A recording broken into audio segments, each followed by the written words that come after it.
waxaa si habsami leh u soconaya wareegga 18 ee barnaamijka Isxilqaan oo ah dalkaaga dib u dhiso oo ay ka qayb qaadanayaan shaqaalaha wasaaradaha dowladda Soomaaliya kaasi oo dib u dhis iyo dayactir loogu sameeyay xarumo muhiim ah waxaana barnaamijka Isxilqaan uu qayb weyn ka qaatay horumarka iyo bilic soo celinta caasimadda magaalada Muqdisho shaqaalaha rayidka ee wasaaradda Beeraha iyo Waraabka ee xukuumadda federaalka Soomaaliya ayaa ugu qayb qaateen wareeggii 18 ee howlaha Isxilqaan ee lagu dhisayo guriga xarunta maktabadda qaranka oo ay ka socoto howlo dib u dhis iyo dayactir qaar ka mid ah shaqaalaha wasaaradda Beeraha iyo Waraabka dowladda Soomaaliya ayaa ka hadlay muhiimadda barnaamijka Isxilqaan iyo sida ay ugu qayb qaadanayaan magacayga Raxmo Xuseen Culus waa la yiraahdaa wasaaradda Beeraha oo shaqeeya maamada wasaaradda Beeraha hay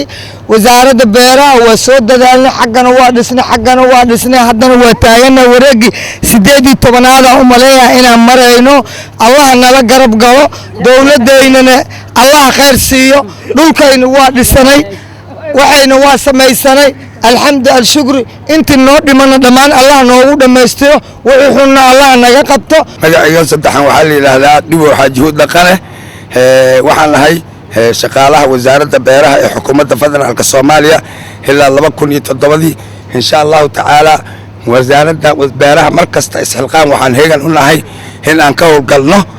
barnaamij kasta oo lagu horumarinayo dalka iyo dadka diinta meesha ninka taariikhdeeda yaqaan aad baan u maleynaa rag qaar way joogaan waa madxafkii qaranka Soomaaliya annaga waxa way meelaha waxay ka mid tahay maktabadda qaranka Soomaaliya waxaan madda ku sheegaya insha Allah taala haddii ilaahay raali ka noqdo markasta waxaan heegan u nahay in aan ka qayb galno howl kasta oo lagu horumarinayo dalka iyo dadka agaasimaha xiriirka bulshada ee wasaaradda Beeraha dowladda Soomaaliya Cabdinaasir Cumar Cismaan ayaa ka warbixiyay doorka shaqaalaha wasaaradda Beeruhu ay ugu qayb qaateen barnaamijka Isxilqaan wasaaradda Beeraha waxay ka qayb qaadatay dayactirka iyo hagaajinta maktabadda qaranka ee ummadda Soomaaliyeed ee ay saaka shaqo badan ka soo qabatay waana kaltamka 18 ee wasaaradda Beeraha iyo Waraabka dowladda federaalka Soomaaliya ay kaga qayb qaadato dhismaha iyo dayactirka xarumaha ummadda Soomaaliyeed saakin si fiican ay uga qayb qaadatay shaqadeeda waxaana rajaynaynaa insha Allah